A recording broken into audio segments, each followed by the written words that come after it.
Okay, so a very good morning to everyone that is joined in and watching us live on YouTube. This is Sport 101, and you're probably wondering why today's show has taken a different twist. So we'll be trying this out, from now till probably the end of the year as we enter into the new year, and definitely Sport 101 is here to stay. So everything possible we need to do to ensure that we bring the show to you live, we're going to make sure we do that. Obviously, this is a sports morning show, and if you have not subscribed to the channel yet, make sure you hit the subscribe button. And if you are live watching us right now, kindly share the link with your friends wherever they are, and let them join in live. It's a Monday morning, and we are here to talk sports. Definitely, football is going to take center stage of the discussion as the ping pong and the back and forth in the English Premier League is still ongoing. Yesterday, as well, in the Spanish La Liga, Real Madrid ensured that they closed the gap on Barcelona. In the German Bundesliga, it's still action. We'll get to talk about, Mason Greenwood, because there's a little debate ongoing that I think Thomas Tuchel should look at the young chap. We obviously get to talk about that. Literally everything in the world of sports. We are live this morning. This is the Sports Morning Show.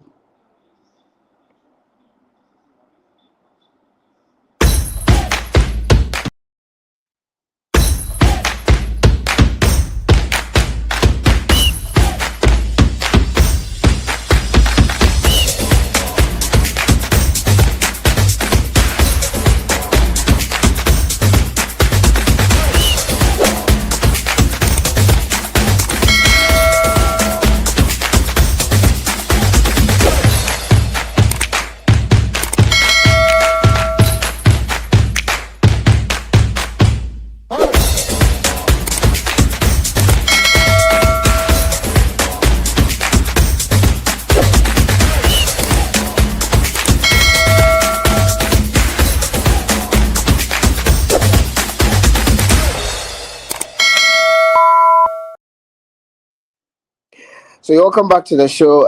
This is a sports morning show right here on Sport 101, the YouTube channel.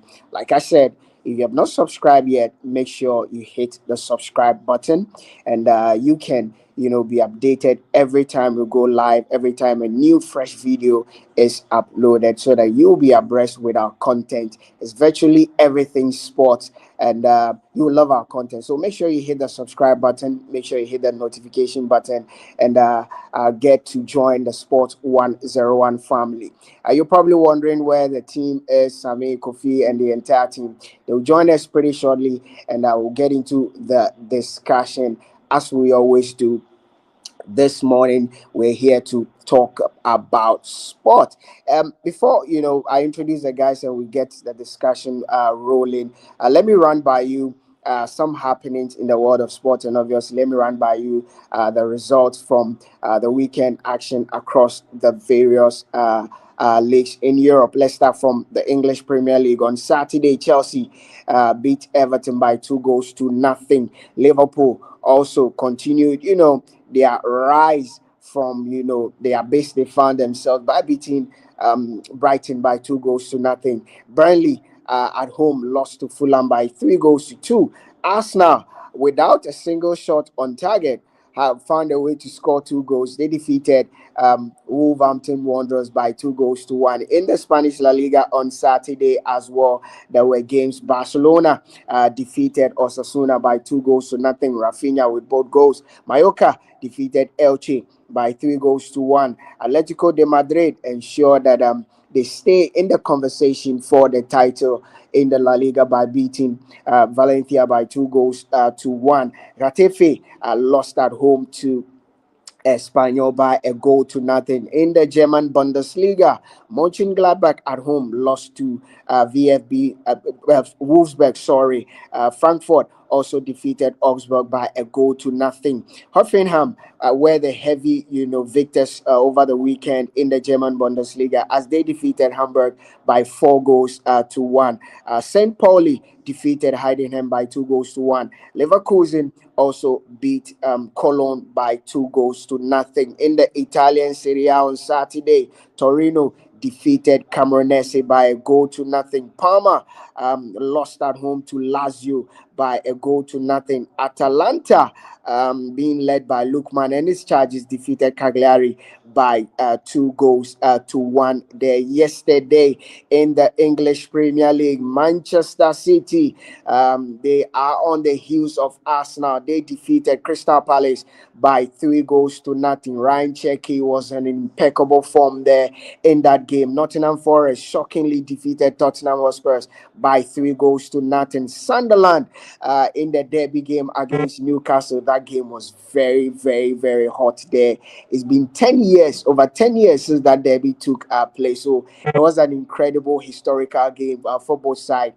But an own goal from Walter Made, ensuring that Sunderland picked up the victory over Newcastle. West Ham lost at home to Aston Villa. They happened to, score the fastest goal in the league this season, but they lost at home to Aston Villa by 2 goals to 3.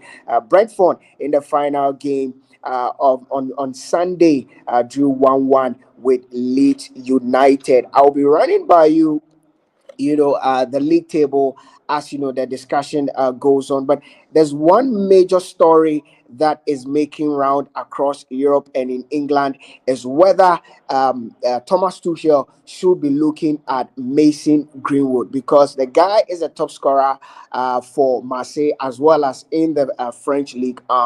He's in impeccable form. Roberto De Zerbi, described him as he thinks currently he's the best player in the world. We've seen Mason Greenwood. We saw his talent at Manchester United, albeit he had his issues, so he had to move away from the English Premier League. He's now in France and ensuring that he keeps Marseille in the conversation in the league. Marseille are third on the table, just behind La and PSG. That conversation will obviously take center stage on this morning's show and in the discussion this morning. Do you think he deserves a call up, and that everything that's happened should be put aside and just focus on football? And we'll get to hear from the guys.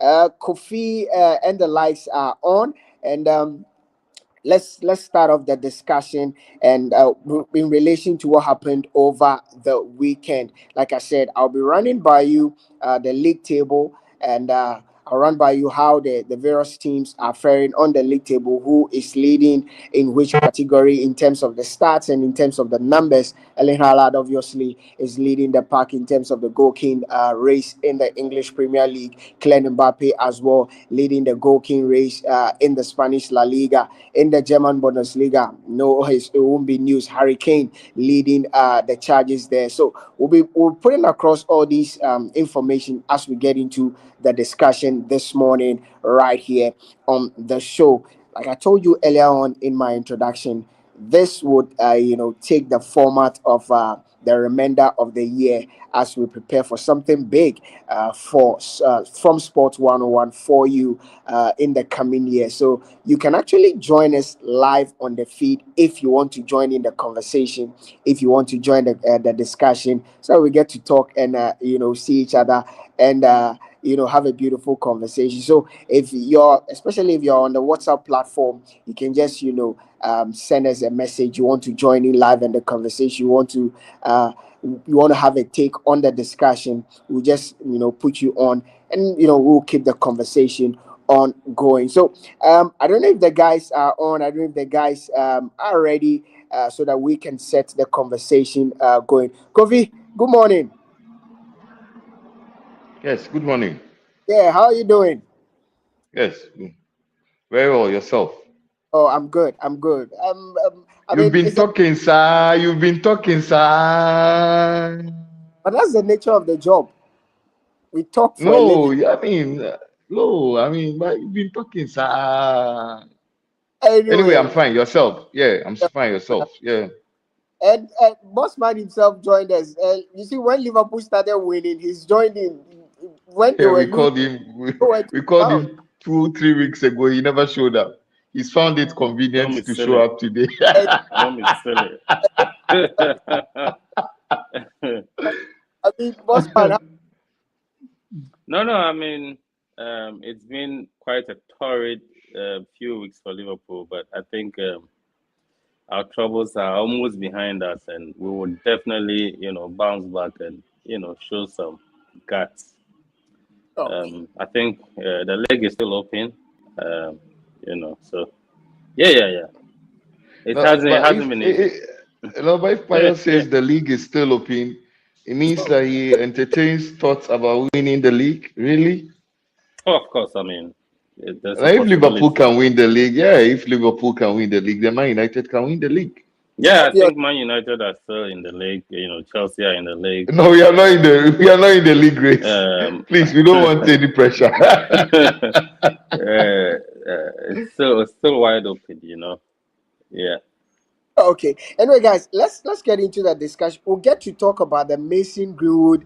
That will take center stage of our discussion. But let's do a rollback. On the happenings in the various leagues across Europe. But there's no better place to start off from the English Premier League. Okay, I'll start off with you. I mean, over the weekend, Arsenal, it's tough, but they found a way, go past Wolves. They didn't have a single shot on target, but scored two goals. The game ended 2-1, albeit two own goals from Wolves, and Arsenal still ensured they keep their 2 point buffer ahead of length buffer ahead of Aston Villa. I mean, what do you make of that game? Arsenal, they were struggling to find that. They,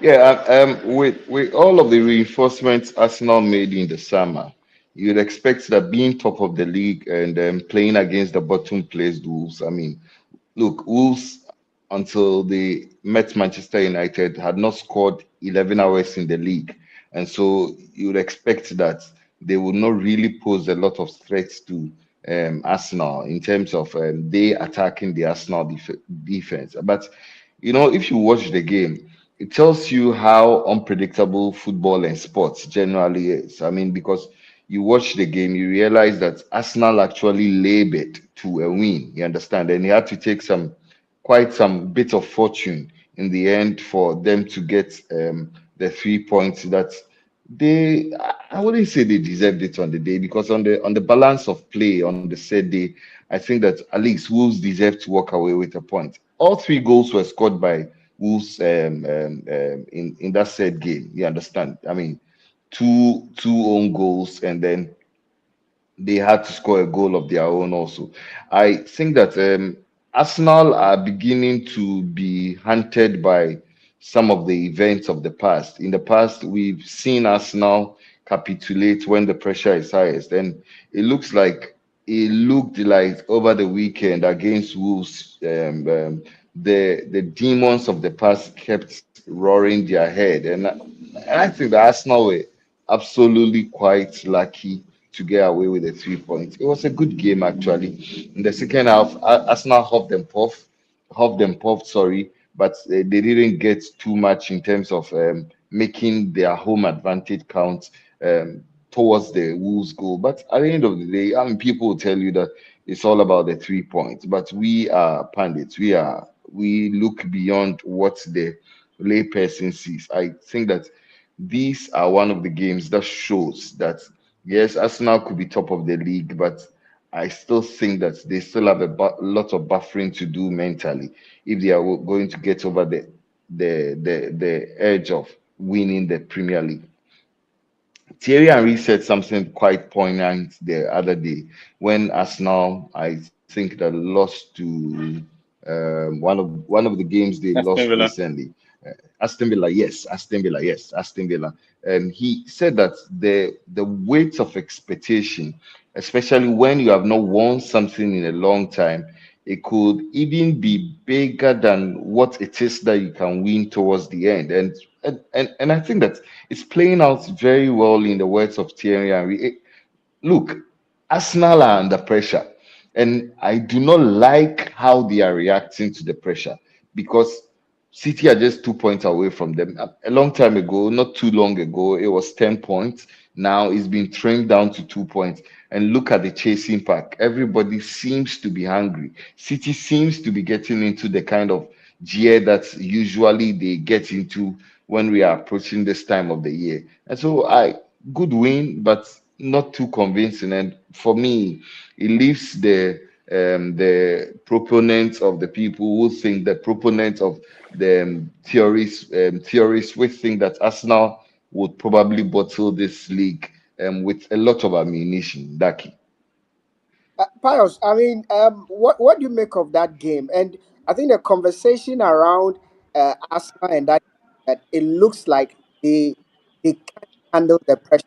Because, like I said, this is Wolves who are not they don't know how to what to do, whipping boys in the league. This at the end, you expect us to put the fear of God, label goals from Wolves to ensure that Arsenal win. And pick that the final goal came in the 94th. Um, Look, I think Arsenal are um, feeling the pressure. When the season started, um, people predicted Arsenal were going to be, huge title contenders, and true to the predictions, they were actually um, doing pretty well. I mean, they were cruising almost, and City were reeling under pressure, losing games here and there. And now it seems Arsenal are feeling the pressure, not just from City, Aston Villa lurking around, Chelsea, they were also cruising, and they've had some few setbacks. But if you look at the league table, I think it's just 3 games. 3 games can change the league table, the top 6 positions. And this December will prove very vital for Arsenal. If they maintain their winning streak and then go past the busy, festive fixtures, I think I'll still tip them to win the league. But if they crumble under pressure and City, overtakes them, or even I don't, I don't think Arsenal can win the league. But if City are able to, take over the top spot, Arsenal might crumble under the pressure. And knowing what their past experiences have been, they haven't been able to handle these kinds of pressure. And I don't remember the last time they won the league. 23 years. They've tried and tried, and it's always been, the last few months. That's when they just crumble. So judging from what has been happening in the past 3, 4 games, I think the pressure is coming, and this is where we all need to see Arteta's mettle. Arteta needs to win this. I mean, if he fails to win this, I think he'll be gone at the end of the season. They must win this. Unfortunately for them, a lot of teams are also building up momentum. I mean, Liverpool have been abysmal, the past few weeks, um, coupled with a lot of issues we might get into, later on. But they seem to be finding their mojo now. We'll definitely play against Arsenal. Arsenal will have to play City again. We'll have to play Man U. We'll have to play Chelsea again. I mean, they need to win these matches. If they fail to win them, I think they might the league might slip. And so let's see what happens. It will be an interesting few weeks from today. Yeah. Guys, those watching us, I want to have your take on what we're talking about.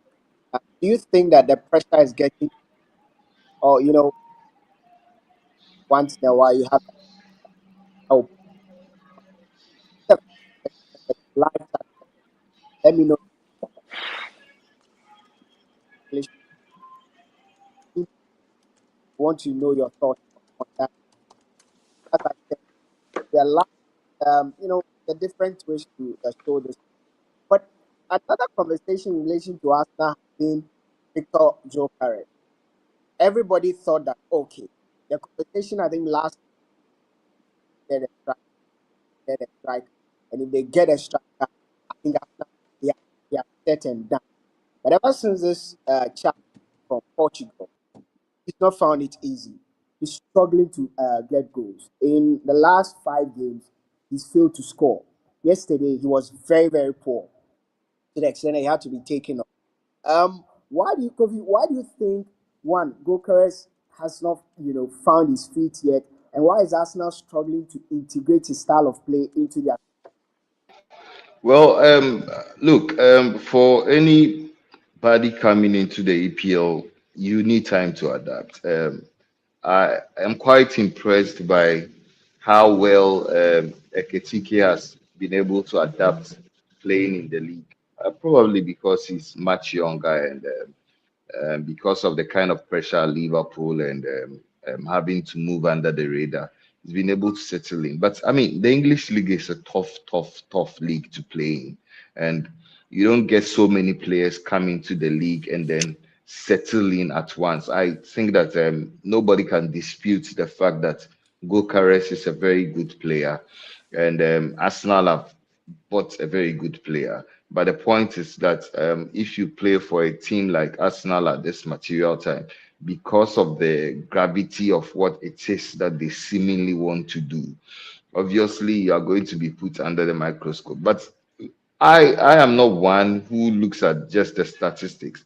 I watched this game over the weekend. I think that Gokares played very well. You understand? I think he played very well. I loved his hold up play, how he was able to hold up the ball, get other people walk, dropping in, and then linking up play with the rest of the guys in the midfield and the attacking set.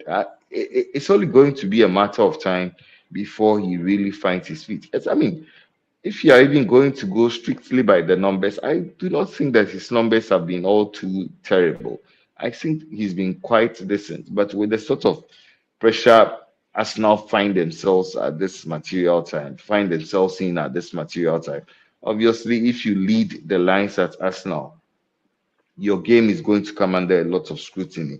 But as to how Arsenal can integrate playing with Gokares, I don't think it will happen overnight. I think that they are still trying to find ways to acclimatize to his game. If you look at Arsenal in the past, you've had guys like Saka, you've had Martinelli, you've had Odegaard, who consistently have had double digits in terms of goals and assists, and they are guys who are very good scoring goals. And so if you give them an arrowhead, if you give them somebody who is leading the lines, obviously they would have to vary their games a bit, their gameplay a bit to be able to rope in that new guy. I think that these things take time, but one thing for sure, there will be a lot of criticisms for Gokares. I'm happy the manager has jumped to his defense on a couple of times, but there's no denying the fact that Arsenal have a good player. And however long it takes, I think that Arsenal just have to hang in there, get goals from other sources. Gokares, yes, will get in the goals. Eventually, they would find some level of comfort playing with Gokares. And when they do, it will not be too much good news for the rest of the league. But for me, I think that they are still on their way. It will not happen overnight. Lucky. But Pius, like Kofi said, this is where people expect Gokeres to show up. I mean, 14 games in the Premier League, just 4 goals. For a player so of his caliber, in quote, like Kofi rightly said, look at the way the ease with which Eketike has, seamlessly slotted into the Liverpool setup. He's scoring. He has in the Premier League, he has about 7 goals in the Premier League, having played lesser games and all of. Yesterday on Saturday, Arsenal struggled. This is where you need your 70 plus million pound striker to come in and at least put in the goals. We've seen how the ease with which Voltamade has slotted into Newcastle and is scoring. He has more goal carries. Why is it a systemic problem or is just the league and how tough it is?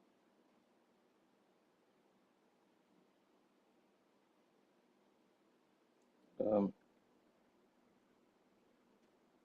Hello, Pius, can you hear me? Kofi, Yeah, I think the Pius. Kofi, is it an issue of the system Arsenal is playing, where you rightly said Saka has been scoring, Martinez, so they are used to that, and so it will take time, or it's more of how tough the Premier League is, and when you're a new guy, they don't give you time to settle.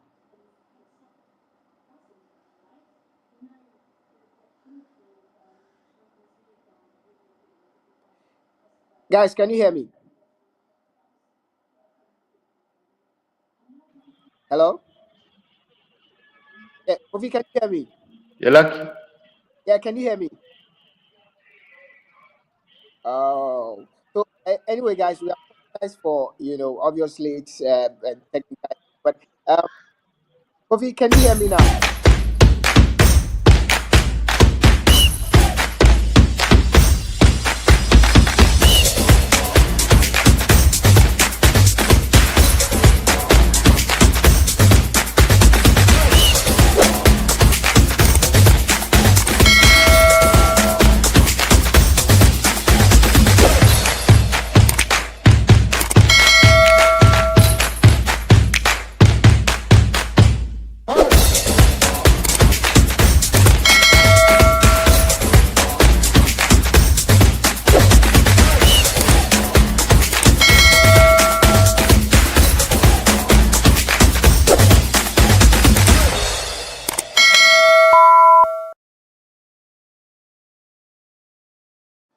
So you're welcome back to the show, and sorry for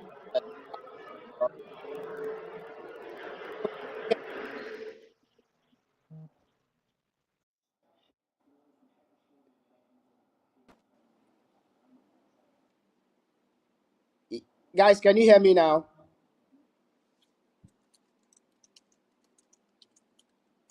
Because I can hear you. Anyway, you're welcome back to the show. This is a sports morning show right here on Sport 101. We are live on YouTube, and if you just tune in, I'm sure you're wondering why have we gone back to the COVID days when But I mean, once in a while, these things happen. But we are live, and if you have not subscribed yet, once again, make sure you hit the subscribe button, hit the notification button so that you can be notified every time we go live, and we are on live on Facebook, on YouTube. This is Sport 101. We're having a discussion on Arsenal. We started off with what happened over the weekend, where the team struggled to they labored to win, albeit by 2 goals to one victory over Wolves. And we're looking at Victor Jokeres and his struggles at the club, whether it's an issue of the system Arsenal is playing, or it's an issue of the player himself failing to adapt to the difficulty in the Premier League, and but that's where the conversation we're having when the link went off. Let me run by you the league table as at this morning. So Arsenal, they are top of the league table with 36 points, closely followed by Manchester City with 34 points. Aston Villa, who, per the numbers, are the best team in the Premier League so far. Aston Villa are third with 33 points. Chelsea is fourth.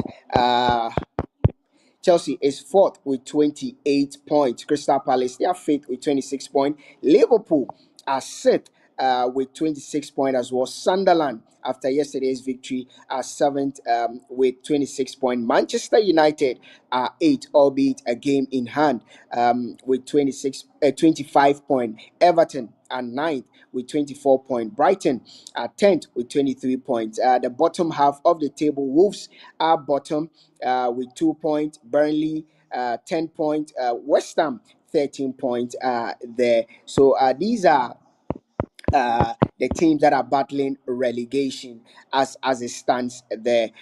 We'll get into the conversation, and we'll talk about Liverpool, what seemed to be changing, and what seemed to be working for Liverpool. Let me do this message. Arsenal playing style doesn't suit him. The midfield hold up the ball for too long, and the wingers don't cross either when he's playing. So, Blazers believe that it's the playing style of Arsenal that is not suiting Victor Gokores. He believes that the midfielders hold on to the ball too much, and the wingers and the fullbacks, they are neither crossing the ball or looking out for him when they have the ball. Also, he says that, let me get this comment there. Ask Voodoo Man and his people why they have been absent from the page, or they've also, they're also waiting for their, consecutive win. I'll ask him, obviously. I'll ask him. But guys, can you hear me now? It's better now. Yeah. Yes, I was actually one of our viewers, I literally pointed out the question I was asking, that some have alluded to the style of Arsenal, which is not helping the player score more goals. Some believe that the midfielders hold on to the ball too much. The wingers are looking to score instead of playing through their arrowhead.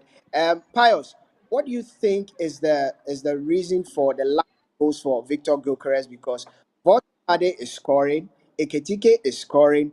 Why can't Gokores score for a team like us now? You expect that with the materials they have, their strikers should be hitting double figures by now. No, you see, I don't know, but I don't know whether it's a positive thing or a negative thing for Arsenal. They seem to rely so much on set pieces and throw-ins, and corners to score their goals. And as soon as that becomes a challenge or a problem, then they struggle to score. But then they have some of the best creative players, the league has. And with a player like Gyökeres as their arrowhead, they should be able to supply him, play to his strength. Gyökeres likes to run, make runs that these creative players, if they can find him, he can score the goals for them. But you see us not trying to always rely on, corners and free kicks. Yes, at times you can use that to get out of difficult games, but I feel they have the potential to work goals and then score them, with all the creativity they have. I mean, if you look at AZ is one creative player. They can deploy him, Saka, even Madueke on the wings. They can all be outlets for supplying, these chances for their lead striker to score goals. And thankfully, they also have Jesus back. They should be using their forwards to score more, because if they are going to chase the league and the Champions League, they need their strikers firing at all cylinders. To really be serious contenders. So I think they are not playing to the strength of their striker. That's what I see, really.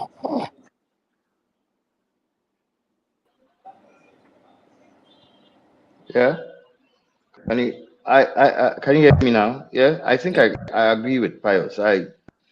Look, we all acknowledge that there are 1,001 ways to get goals, but when you make set pieces the central theme of what it is like to get your goals, obviously there are going to be a lot of distractions, and I think that it all boils down to coaching.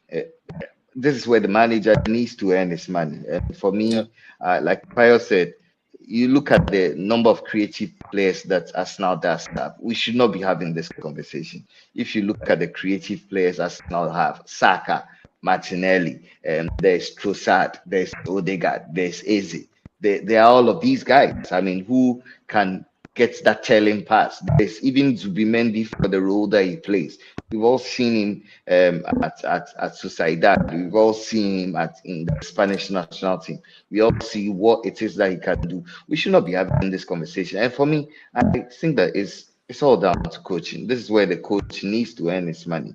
And if a striker like Gokares is suffering in that sense of the word, we should be asking the coach a lot of questions, because it should not be happening.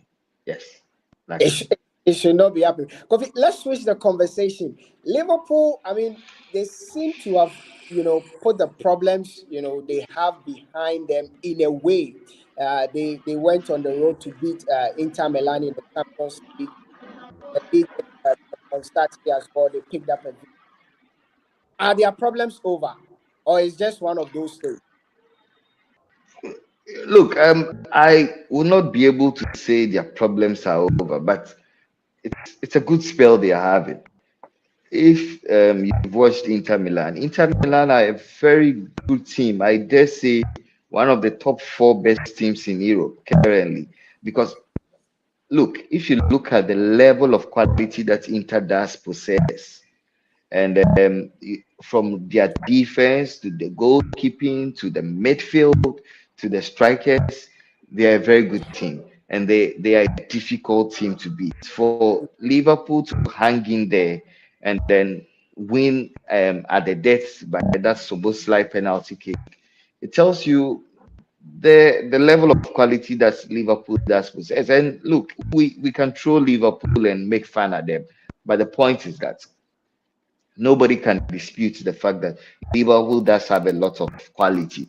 It's about the coach finding his mojo and then finding the players who best fits the positions that they play, and then making everybody feel integral. You understand? I think that the issue about Liverpool has been quite basic for me. It's about the fact that the coach previously was not playing people who really had to play in the various positions that they were in, and these players are no robots. Once you start going on a losing streak, it start entering your head, and then even the levels that you yourself can play at, you start having doubts about your personal game. You understand? So I think that it's good that Liverpool has had good games at the Santiago Giuseppe Meazza Stadium in Italy. Very difficult ground. Going there and getting that victory, and then over the weekend also getting a victory in the EPL. I think that it leaves a feel good factor within the ranks of the team. And I am happy for somebody like Eketike. For Yeah. so long a time, we've said that, look, this guy is a young man. We all know of his exploits. We followed him from PSG to wherever he went to Germany, and then back Eintracht Frankfurt, and then back to the French national team, and then back to Liverpool. We all know the potential he does carry. You understand? A lot of people actually felt that if you're going to get Ekitike, there was no need getting what's his name, the Isak. You understand? But Liverpool made that decision to go with Isak also. But happy for Ekitike, took two goals brilliantly. Let me tell you something, Lucky. Um, I've said this. It's easy to play for Chelsea. It's easy to play for Arsenal, sort of. It's easy to play for Fulham. It's easy to play for Bournemouth. Not so many players can play for Liverpool. One, because of the legendary status that they carry, because they have so much history behind them. You understand? So if you are a player, and then for a player who plays in the number nine position, there have been legendary players who have gone before you. There's been Robbie Fowler, Kenny Douglas, Michael Owen. The list is endless. Luis Suarez, you understand? I mean, recently. And so, if you are going to step in that number nine position, you are playing against history. You're playing against all of these legends who have worked before you and have played that position and have been cult figures at Liverpool. So it's not easy for a young player like Eketike to work in that in those ranks and then do the things that he's doing. Happy for him, happy for the rest of the squad. I actually hope that Slot is learning his lessons and then will not be just issuing names on the team sheets because of past reputations. I think that like I've said, I mean, Salah overstepped his boundaries with that interview. I think he was silly. He went out of the line. He disrespected his teammates. I'm happy that Liverpool are seemingly trying to manage the situation very well. But I mean, good couple of games for Liverpool, lucky. Paris, you are a Liverpool fan. I mean, what do you think has worked right for Liverpool in these past two games? Like Kofi said, Inter, one of the best teams in Europe, but they found a way to beat them on the road. Then also over the weekend, they picked up a win over the weekend. In the last two games, what do you think has worked for them that failed to work for them in over the previous games they played, which they lost? Curtis Jones. Like, people, I don't know if you guys have been studying the guy in the past two games. Liverpool's midfield was, got destabilized with the introduction of, Florian Wirtz. If you observe Van Dijk's game very well, Van Dijk performs so well when the midfield is rock solid. As soon as you go through the midfield in a very quick pace, Van Dijk will struggle. But if Van Dijk, he performs well when he showed it. Of course, yes, of course, because defenders have their strengths and weaknesses. I think Van Dijk's weakness is during that man-to-man defending. That's where he's so good when he has time to survey his surrounding and defend. He defends very well in spaces. But when you go, one-on-one with him, and you're a very quick player, he struggles. That's his weakness. Every player has their weakness, so I'm not really bothered about it. But then in the past, the midfielder he had those hard workers, like almost like the worker bees, always working, chasing every ball. So before you go through them, the pace would have gone down. Van Dijk can do his thing and just clear his line and all of that. So I think that's one of the difficulties we've had, during our difficult periods. Now, Curtis Jones, the introduction of Curtis Jones, the reason why he's not the hardest worker in our midfield, but his ball retention, like you will struggle to take the ball out of him. And so whenever he's on the ball, I'm comfortable. And if you check his statistics, I think he's one of the he has one of the highest passing accuracies in the whole of Europe, I think, in the Champions League, for instance, in all the games he's played in the Champions League. When he has the ball, he will not lose the ball, and he will always take the right pass. So I think Curtis Jones has been one of the difference in the team setup. I think that another player I feel was being misused by the coach was Dominic Szoboszlai. Dominic Szoboszlai is the one who would chase every ball. The moment the coach started using him, playing him on the right side of defense and, just switching him around, it's also destabilized our team. We couldn't chase balls. We couldn't, press very well. And our midfield was all over the place. Anytime we play against a team that, that can play counter football. Man U did this to us. I think even Bournemouth, when we played against AFC Bournemouth, they were running at us every opportunity they get. I think he's finding some balance in the midfield, and then once that is done, I feel we would be all right. With our forwards, I don't think we have a problem with our forwards. Of course, Isak has his own problem. It's more or less a fitness problem, if you ask me. I feel Isak's problem is mainly fitness. Once he gets his fitness back, I think he'll be okay. Ekitike, everybody knows he's firing on all cylinders. I think he's been the best player for us, if you ask me.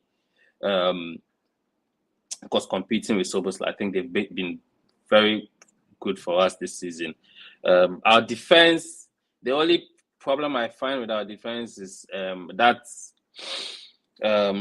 left side of defense. Kekes, I don't think he's really earned his money.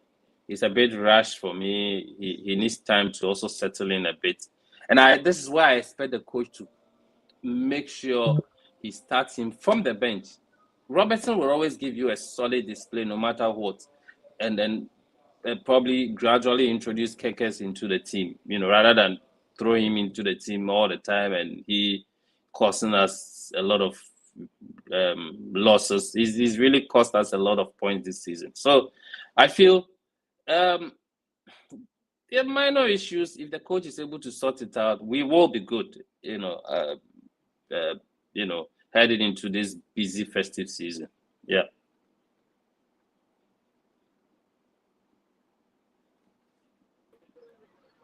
I think like he's gone off.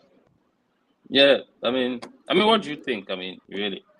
Well, I like you said. I mean, difficult run of games coming. It's going to be quite testing. But I mean, once you're able to grab a foothold, I'm happy you spoke about the influence of Curtis Jones. And look, for teams like Liverpool, Man United, all of those other legendary teams, they've always had those homegrown players who have walked into the team and then excelled. And then it's always been a comfort zone for some of these players, provided you can walk the talk and then operate at the levels that we expect a Liverpool player to operate. Curtis Jones has been one of those players who has been very much maligned in the past. But everybody deserves a chance. And once Yeah. he's been given the chance, you are able to fix the midfield. You are able to keep hold of the midfield. I think that what Slot has done convincingly this time around has been building blocks that are quite stable. Have a stable midfield. Put Soboslai in the midfield. He's Yeah. one of the best players in the midfield when he is on his game. We've seen him for Hungary. He's captain of Hungary. We've seen him and the things that he's done in the past. So put Soboslai back in the midfield.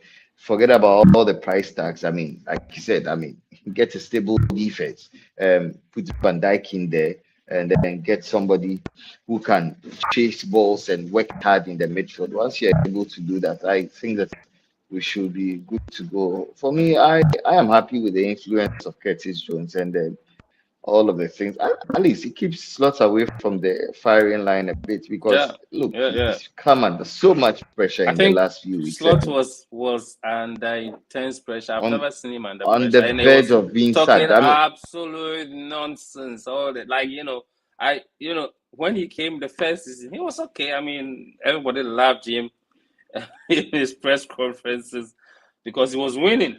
And then he starts losing yeah. and he's always talking absolute nonsense. I'm No, like, because yeah, that's the no, Premier League. you cannot fault him, Pius, because I mean, coaching a club like Liverpool does come with a lot of pressure. Everybody Yeah, is going to come at you, especially when he did what he did last season. It was quite unexpected. You understand? yeah, So everybody thought that, okay, hold on, come on, look, the guy has walked into the league, won the PL. Let's see if he's able to create a squad that can change the fortunes of Liverpool over the course of history. You understand? So let's see if he can build that dynasty. He can establish a dynasty. So obviously, it was going to be difficult for him this season. yeah. I mean, Sometimes I, I I, think I that get the fact that people were giving him intense pressure. It's expected, but at this point, he can defend himself because look, no team can survive with what has happened to Liverpool. Like you can't walk into this season and expect to win the league when you've lost one of your prolific um, scorers. Diogo unexpectedly lost Diogo Jota. I mean, of course, Darwin Núñez wasn't the most prolific striker around, but he was a game changer, And then Luis Diaz, one of our most active wingers, he was always running at defenders, creating spaces for our forwards to score. You lose him, and then the balance of the team is gone. And he yeah, trying new things, it was just not going to be that easy. So yes, I could cut in some slack on that, but we can also say that he's spent a lot of money to replace these players. So we can't also give him all the excuses,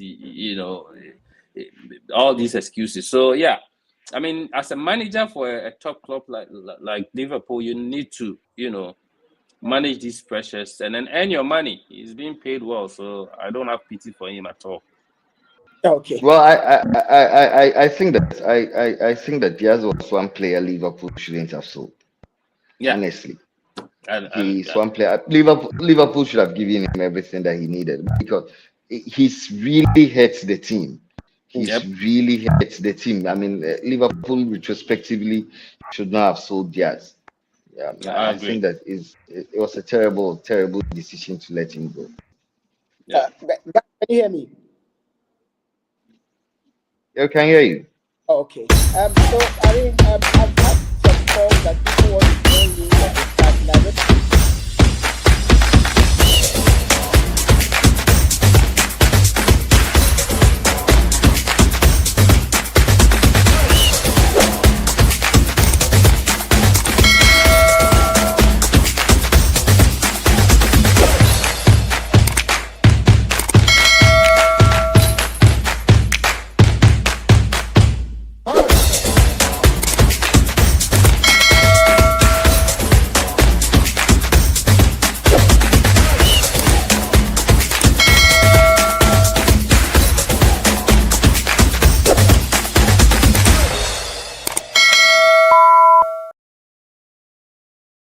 and whether he should be included in the English squad ahead of the World Cup because he's arguably one of the most informed players out there, informed English young chaps or informed English players out there. We'll be talking about Mason Greenwood and we'll dovetail into the La Liga and talk about the La Liga as well. But it's all exciting in the English Premier League. Like I said, Arsenal on top with 36 points, followed closely by Manchester City, 34 points. There's Aston Villa, 33 points. There's Chelsea, there's Crystal Palace, Liverpool, Sunderland. United play tonight. If they beat Bournemouth, they jump into the top four because United will eventually be on 28 points. They would, overtake Chelsea if they have a better goal ahead. If they don't, they'll be on fifth position. But it's all exciting in the English Premier League. And please share the link. Tell your friends that we are live. Let them join us live. This one says that today's show has been very, very balanced. Oh, thank you very much. There, keep your comments coming. I'll read them as and when they come there. But guys, let's now talk about the big story that's happening, or literally blowing across the English media. Mason Greenwood. And I'll start off uh, Mason Greenwood. I mean, we know the circumstances that surrounded his departure from Manchester United. Even that there were calls that he should be brought back and United should not have let him go. He's since last season, he's been on an incredible form. Roberto De Zerbi described him as, for him, he's the best player in Europe right now. He's actually the leading goal scorer in the French league and for Marseille. Yesterday, he even scored the winning goal for Marseille against Monaco. Kofi, I'll start with you because you are a United fan.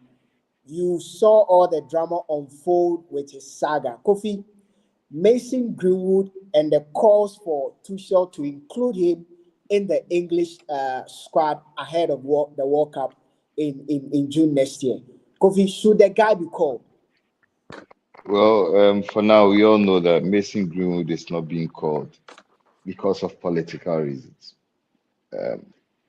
On the basis of performance, there is no way Mason Greenwood should not be in this English national team heading to the World Cup. I think that he is absent because of political reasons. And for me, I am not too excited as a United fan because, look, United has always had a long tradition of bringing exciting players through the academy. And if you look back from the days of David Beckham to Ryan Giggs to Nicky Batts to Gary Neville to all Paul Scholes, all of these guys who have come through the academy. United really had not really had that player. And look, when Mason Greenwood was coming through the ranks at the academy, people like Sir Alex Ferguson um, sort of gave their prophecy about him even before he became the full-blown United player. And to see him do what he's doing, top five attackers in Europe, I would comfortably put him there now, um, because he plays for a big club, Marseille, a club with so much tradition in France. And I saw his game yesterday. Not just his game, I've seen him play in the Champions League. Yesterday, he scored a beautiful winner for Marseille against Monaco. Good game. He's not in the English national team, lucky, because we all know what it is a big deal for some of these offenses, especially against women. The case of Mason Greenwood is a bit complicated because this was against his old girlfriend. Now they are married, they have a child together, and so you think about it, it's quite a lot of complexities. But on the basis of performance, there's no way Tuchel should be letting this guy not be in the team. But like I said, I think he's not in the team because the political reasons far outweigh the footballing performance that we see on the field. Like, Yeah, I mean, well, Pius, I I don't know what you totally, think, but it looks yeah, like he's out of the yeah, I picture. totally agree with you. If there's one young player I've been, rooting for, from Man United, it will be Mason Greenwood. I think he was a big talent. Of course, unfortunately, with whatever happened, the incident that happened, United had to make a decision. I think the decision United made was wrong anyway. They could have just hanged on a bit and then found a better solution for that unfortunate incident. As you said, the guy is now married, with a kid. He's playing exceptional football away. I think United have lost a very huge talent, and I feel it's about time the discussion has to be made for him to be included in the English national team. I'll choose Mason Greenwood ahead of Rashford any day. England will have a far better chance of winning the World Cup with Mason Greenwood in their camp, even if they have to drop Rashford. I think that he's such a talent. I don't know how these discussions will pan out, but I feel um, a discussion has to be had, Yeah. and then get him in that squad. Do I have is that lyrics? Is lyrics? Oh, okay. Lyrics will join in the conversation pretty shortly. But guys, I don't know who will take this, but can the English media, can the team withstand the pressure that would come with having to have Mason Greenwood called up to the national team? Because when he gets the call up, I think the attention will switch from the team and what to. We know that the English media, can the team withstand the pressure? I don't I know who think was. they can. I mean, I think they can because you see, the initial outburst from the media. The English media can be very, unforgiving. Um, it's up to the coach to shield the team from those noise, from the media. But what Mason Greenwood can do, to repay, that call up, is to perform. And I think Yeah. when he performs, the media will just shut up, especially when he fires, on all cylinders. They will shut up and just walk up. I mean, we've seen worse situations. I mean, this is not the worst thing that has ever happened, for any player. And his performance can just shut the media up. Mm, mm. Kofi, Well, before well, I agree. I agree with Pius. I look. if you needed a manager for a circumstance like this, it has to be Tuchel. Yeah. I don't know how the Germans are built, but they are built for these kind of circumstances. They are tough mentally. They they go about their business very well. They do not really care about the distractions in the background. They care about their team and their team only. So if you ever needed a manager for a situation like this, it has to be Thomas Tuchel. And like Pius Riley indicated, if he is invited to the English national team, and which I think that, I mean, on football reasons, there's no way England should be leaving him out of the team for the Yeah. World Cup. If he's invited and then he goes onto the pitch and performs at the level that we know him to perform, look, I don't care. I mean, who are those guys playing on the wings? I mean, there's Phil Foden, there's Marcus Rashford, there's Saka. He's a better player than Saka. You Yeah. understand? Oh, I don't care what the yeah, of course. Arsenal Of fans course. think, Yeah, but of I mean, course. look, you cannot put Mason Greenwood on the same pedestal as Saka. No, no. I mean, this is a guy who proves constantly that on the biggest of stages, he's the guy you can go to. He's the guy you can rely on. He's the guy who can get you. People forget that Yeah. in Ole Gunnar Solskjaer's season, in the season where Liverpool, I think Liverpool won the Champions League, that front three of Marcus Rashford, Mason Greenwood, and then my good friend, the Frenchman, what's his name? The guy, Anthony Martial. Yeah. They scored more goals than the legendary Liverpool front three of Salah, Mane, and Bobby Firmino. So Yeah. he is a guy who is not scared of the biggest stages. And I am glad that Lyrics is here. Lyrics knows deep down. I mean, look, he's a Church of Pentecost boy. I mean, the Holy Spirit is all around him, so he cannot lie on set. Lyrics knows that Mason Greenwood is a far better player than Bukayo Saka. And for me, England should just cut the crap and then invite the guy to the World Cup for me, Yeah. the squad for the World Cup. Yeah. Lyrics, Kofi draws you in the conversation. I mean, what's your take on Mason Greenwood? Because right now that conversation is ongoing. He's inarguably one of the best forms of his life, scoring for fun. He's playing beautiful football. Should the English national team or Thomas Tuchel call him up? Forget about what the media will say. Look for the players that can get the job done. Call the young chap. Or you think that the peace surrounding the team is more important than any other? Okay. Good morning, Lucky, and good morning to my senior men already on the Yeah. call. Yeah. So for Mason Greenwood, personally, how I detest Manchester United. I don't like Manchester United. Anything about them. But for people like Anthony Martial in the past, Mason Greenwood, there are players I've been in love with, yes, because of how they play, particularly Mason Greenwood.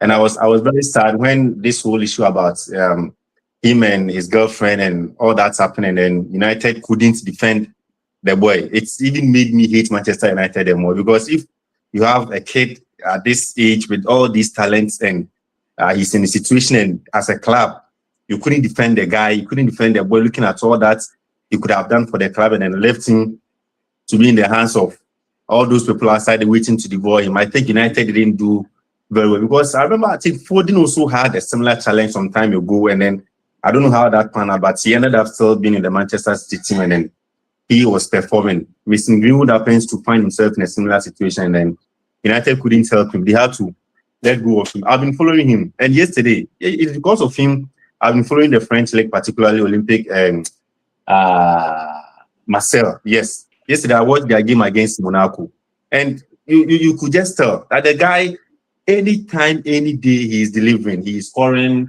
he is assisting, he is dribbling, he is doing all the way. So I think if he is called to this English national team, it will be a big boost for the club. Football unites a lot of people, and if he comes and he's performed, which I know he will perform, all these issues that he had in the past will be forgotten. Imagine Mason Greenwood scoring a World Cup final winning goal against Argentina. Imagine Mason Greenwood scoring that goal. Who is going to remember all the bad things or all the things that's happened to him in the past. So I think, and just like Kofi rightly said, Thomas Tuchel is a very, very hard guy, and he wouldn't have time for all this English media. Look at how he's treating Jude Bellingham. No matter what the English media do, if Thomas Tuchel, decides not to give Bellingham a starting place in that team, no one can force him. You can't do anything to him because he's going to do what he thinks will help the team to achieve whatever they want to achieve. So if he's in for Mason Greenwood and he wants to have the boy on the team, wants to have him on the ticket to US, Mexico, and Canada next year, I think it will be a very, very good addition. And I trust Mason Greenwood to deliver when given the chance. If I were to be Thomas Tuchel, I would have called the boy long time ago. And the argument about Kofi bringing Sakai and blah, blah, blah, all the you see, talent is not you're a enough. church of Pentecost. You're a church of But Pentecost. Talent is not enough. Talent is not enough. You need to stay disciplined. But yeah, Kofi, how if I don't know what's going to happen, but if eventually it does happen, Tuchel believes that I need this young chap's talent in camp. He calls him. How does he shield him from the noise? And even in camp, how does he protect him from ensuring that he becomes probably a victim of the situation? Well, I think that it has to be from the leadership at the top. I mean, Can the you hear people me? who run the FA. I can hear you. Can you hear me? I can hear you very well. I can hear Yeah, you. we can. Can you Yeah, hear me? Like, yeah. Go ahead, sir. Yeah, I think that it has to be from the leadership at the top. I mean, the people who run the FA and all the people I who can hear are from here. I can involved hear. with Okay. English football. They have to be the ones who become the first line of protection. Once they make that decision, obviously, all of the feminist groups and all of the people who are involved in women rights and all of that, and the political part of this case particularly has to deal a lot with the finances, the major movers and shakers, the people who are going to throw the biggest money at you are the ones who are going to come hardest at you because they are the guys who control the economy, who control the money economy. You understand? So obviously there will be some sort of backlash. But if the people at the top, even before it gets to the coaches level, the ones who are shielding the coach's decision, and then the boy eventually, I do not think that we should have a lot of brouhaha around this. So like lyrics rightly indicated, if the guy comes into the English national team, I don't know why he chose to cite the example with Argentina, but we don't want another what's the name of like your favorite French boy, the boy who made sure that Argentina won the World Cup. We don't want another episode of that. You understand? That boy who missed that golden chance in the extra time and then never found joy playing football again. But assuming he comes into that English national team with the level of talent this English national team. And look, if you look at the configuration of the English national team now, they have the right mix of players and talents to rub shoulders with every country in the world. And I feel that for so long a time, their coach was the problem.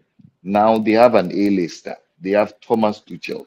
They have a coach who is not scared to make major decisions. They have a coach who is tactically up there with the rest of the world in terms of tactics. You understand? So if you throw in Greenwood into this mix of English national team players, you are getting a very good squad and a squad which, if I don't fear, is capable of winning the World Cup. So I mean, throwing in the mix, let's see what the political people, the politicians and co will come out saying, and then shield him from the top. Let the guy focus on his football, and then we see what happens. Yeah. Yeah, I mean, I totally agree with you, and I feel we should sometimes put these extreme sentiments aside and just allow people to flourish in the game. We can't afford to lose the talent of someone like Mason Greenwood because of some personal setbacks. I really hope that he will be added to the squad. Then we can all enjoy the World Cup. We want to see the best of talent on that World Cup stage, and not these mediocre players here and there. Yeah, so I totally agree. Yeah. Again, if you're watching us, this is our sports morning show. It comes off live every Monday and Thursday, exactly 9 o'clock to 11 o'clock a.m. And today we've decided to give you a different twist to it. But you'll be seeing more of these streaming where you can even get the opportunity, like lyrics, called in and joining the discussion. And what we will be doing is that we can assure our lovely viewers and listeners that we're putting together something amazing for you, where we will be streaming every single day from Monday to Friday, bringing you top quality analysis, top quality sports and discussions to ensure we keep you updated on everything sport. We're talking about the Mason Greenwood saga. Again, your thoughts are welcome in the live comment section, in the live chat section. Let me know what you think. Do you think that the English national team, or the Three Lions, led by Thomas Tuchel, should invite the young chap? And is it going to be, a distraction for the team? Or let me know your thoughts on this. But lyrics, can you hear me? Yeah, I can hear you. Lyrics, are you there? Yeah, I'm here. Okay. What I want to know is, I mean, we know the circumstances that led to his departure. We know that some of these national teams have sponsorship that is linked to certain organizations that do not condone some of these things. And for Manchester United's situation, one of the reasons why they had to let him go was certain section of the club, the supporters, even they were scared about sponsorship and all of that. And so in order for all the noise to die out, let's let him go. Genuinely, looking at Tuchel, looking at the way he stood up to the Jude Bellingham and Morgan Rogers situation, if I'm not playing you, I'm not playing you, and all of that. Do you think that if it just happens that he calls the young chap and some key members of the FA are not in agreement, the man will choose dropping the job or dropping the player? I don't know if you get my question. Because I think that it goes beyond what we, the fans, we want. I think there's more to this. Okay, so Lucky, you see, as you see, Kofi mentioned, Thomas Tuchel is someone who seems to be built differently, and he never lacks suitors. I don't think he's going to lack suitors. He has a contract. I think in his contracts there are terms and conditions that may not be known to us. We don't know about the type of players he will want to select, how they are going to deal with it. But the thing is, we all want the best for our country. We've all agreed to hire Thomas Tuchel to lead us to the promised land. Southgate has tried with the Euros, the World Cup in previous seasons, previous years, and we all know where they got to. Now, Tuchel is in the helm of affairs. For what happened at Manchester United, I feel, just as you mentioned, it was more about the sponsorships, the big men at the top, other agencies that were funding Manchester United and all. But this is the national team. And I don't know about sponsorships, about national teams and how, but I think they are a bit different from the club-related issues. I think if Tuchel sees it right, sees that, okay, this is a guy I need and I believe he's going to help my team, he's going to make an input that's going to propel us to maybe winning the World Cup and all. It's all about communication. He will communicate it to the FA or his employers that I need this guy on board. It's either him or maybe I go. I think you saw what happened at Chelsea. I think he will be a man to maybe defend whatever he wants to defend, this guy or no one else. But for all you know, I don't know the talk about Tuchel and Mason Greenwood as it stands. I don't know what is happening with him and the FA. You don't know the agreement they are having now. But personally, I believe that if Tuchel sees that Mason Greenwood is going to be a good fit, he's going to help his team. He already cited an example of himself and the Bellingham and the Morgan Rogers. guy. I don't think the FA will have that final say on who he is going to select for his national team. This is not a Ghana Black Stars or the Cameroonian national team where Samuel Eto'o will say that I have my squad, the coach also have a squad and what have you. No, this is a man of his words, a man who has seen it all. He has won the Champions League. He has won the League One in France. He's a winner. He's a serial winner. So I don't think he could go to whatever the FA will say, whatever the sponsorship or the sponsors are going to say. Maybe if he sees that Greenwood is the man I need to help my team, it's either him or maybe I will leave the job for you to bring back your Southgate. So that is it. Okay. All right, guys. I think that that you've heard from. I mean, this season, pundits. You heard from Kofi. You heard from Pius. Joined us. For the first time in a long time. We're also joined by one of our lovely viewers, listeners, a fan of the show, a brother, Mr. Lyrics. Yes. Papa Lyrics. He joined us this morning on the show. For those who want the only Arsenal supporter in Kwesiminti. I'm not a Kwesiminti boy. I'm not a Kwesiminti boy. That they want to join, but I don't know. I was trying to send a link to them, but we will do that hopefully next time. But it's been a great show. We appreciate your support tonight. As always. You don't want us to talk about United playing tonight. United are playing tonight. Yeah, United are going to beat Bournemouth tonight. I mean, we are going to beat Bournemouth tonight. It should not be something that we worry our heads about. Bournemouth are going to take no less than 3.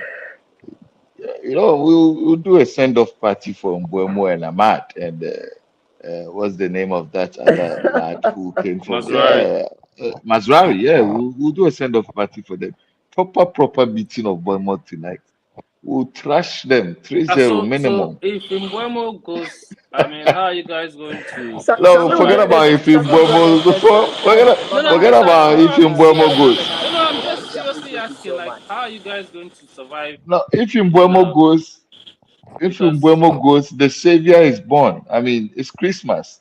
Come on, Pius, it's Christmas. I mean, I think Mbeumo has been the difference in the United team this season. Agree. He's involved agree. in almost everything good United does. So there should be someone to replace him. Else there might be this same crisis, we've been talking about.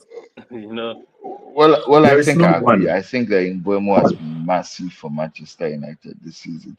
I mean, he brings in that level of work, that level of maturity, that level of, for you to play for Manchester United, you need somebody who is desperate to prove everybody wrong. And I think that for players like Mbeumo, he's brought in that level of determination. I mean, look, for a long time he played for Brentford, and if you've watched his career path, he's always been one player who wants to make a difference everywhere he's gone to. So went to Brentford, come to Manchester United. Look at all of the issues that surrounded his transfer from Brentford to Manchester United. Eventually has come. He's performed very well. And I think that he's going to be a big loss for Manchester United. But there again, I mean, this is where Amorim needs to earn his money. If you are going to be somebody who comes in and does the difference. So we'll see what happens tonight.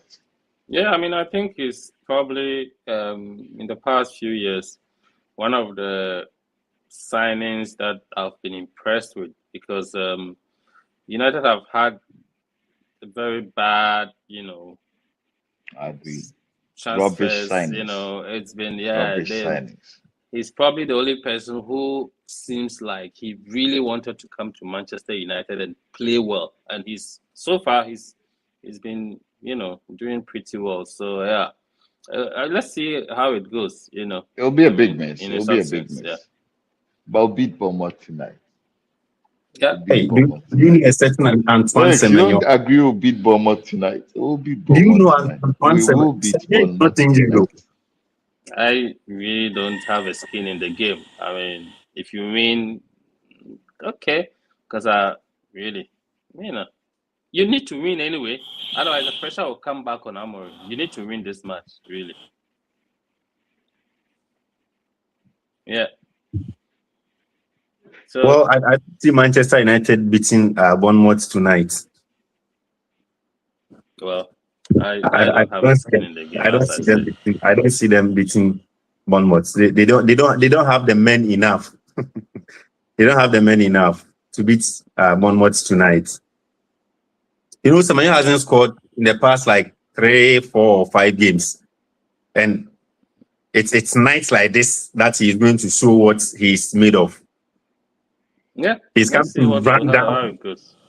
Yes, you see, remember his performance against Liverpool. So when he meets the big boys, that's when he comes to the party. When he meets the big boys, and remember Ivan Nelson, that they are number 9, is also back. He was injured for some time. He's back. I'm sure that Krupi Junior guy will be benched tonight, and Ivan Nelson will take the starting role. It doesn't look good for Manchester United. It doesn't look good. They might go down after tonight's game. Yeah. Yeah. Let's see how it goes. We'll be back to discuss, whatever happens in that game. But I feel United will probably win. Probably. I think you would have to. No, man, guys, thank you for joining us for today's show, and we hope to bring you more of these, in the ensuing days and weeks. Take care and then join us back soon. Bye.